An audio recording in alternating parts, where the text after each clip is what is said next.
we were sent on a patrol by the colonel.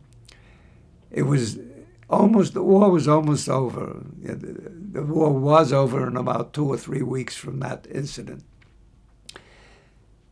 And he said, Greek, get to this, and he gave me the map and the names of the town. Get to this town and pick out and stake a building for the colonel, one for the officers, and for the different units of regimental headquarters. We're going to stay there for 2 days for the first time since we hit Normandy. And we're going to open up the kitchen, and next morning you're going to have all the pancakes you can eat and all the food you can eat, and we're going to stay there for 2 days. So, but it was about 10 miles down the road. And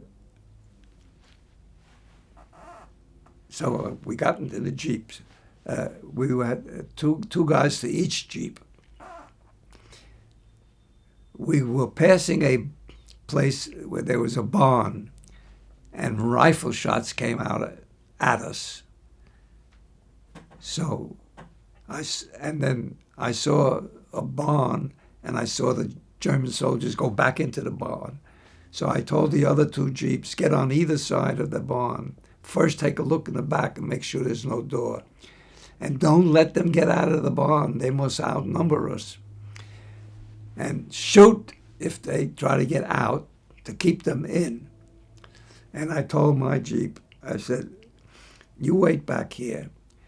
And if they take me prisoner or shoot me, get out of here. Get the hell out of here. And don't wait for me, and don't try to get me. Just disappear.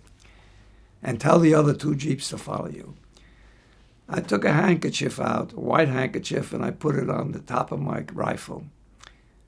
And I walked towards the barn yelling in my pidgin German. I'll tell you about speaking German and French if you remind me. And I said, is there a soldier that speaks English or French? And a German came out, also a sergeant. And he came out to me. And I said to him, listen, the war is almost over. I don't know about you, but I've been almost 9.5 months fighting, and I don't want to die. And I don't think you want to die. You don't have any more planes. You have no more tanks. Worst of all, you don't even have any more soldiers.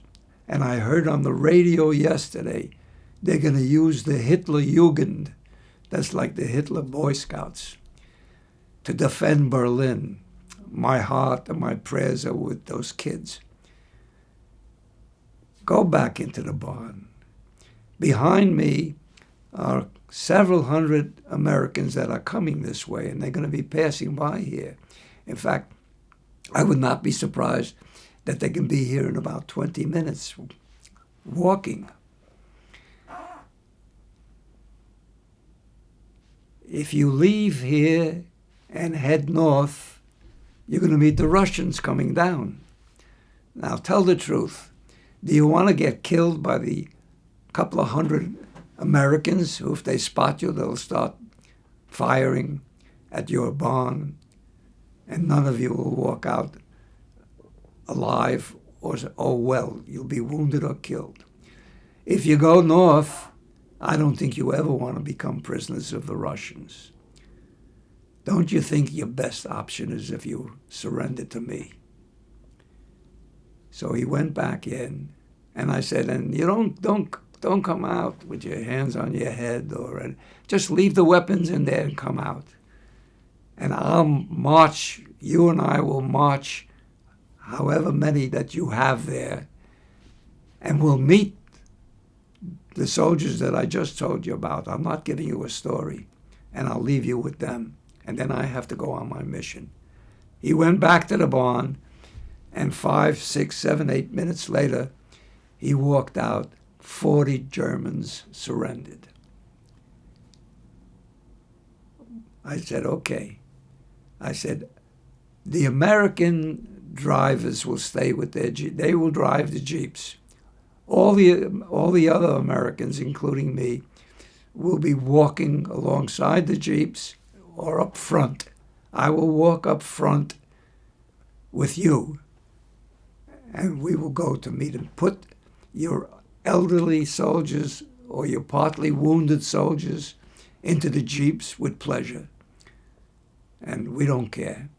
And that's exactly what we did. And in about 15 minutes, we met the Americans coming. And I turned them over to a lieutenant who I happen to know. He says, what the hell is this all about?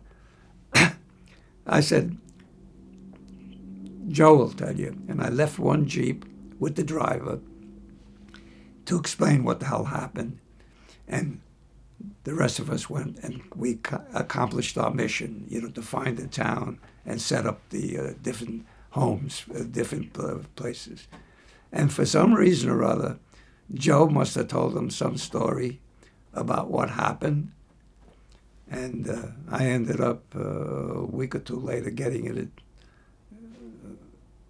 a Bronze Star. And I didn't think it was that important.